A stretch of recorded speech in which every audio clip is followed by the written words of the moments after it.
ग झालंय रे. तू आजाद केलेलं पाखरू माझ्या पिंजऱ्यात आलंय रे. तू आजाद केलेलं पाखरू माझ्या पिंजऱ्यात आलंय रे.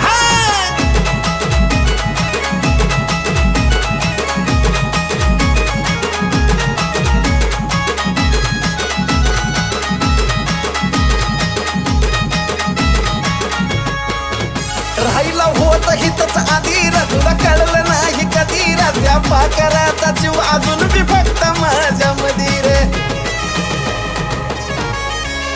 राहिला होत हितच आधी रे, तुला कळलं नाही कधी रे. त्या पाखराचा जीव अजून बी फक्त माझ्या मधी रे. मग आल्या आल्या माझ्या मिठीत पडलं, वाटलं तवा ते भेलय रे.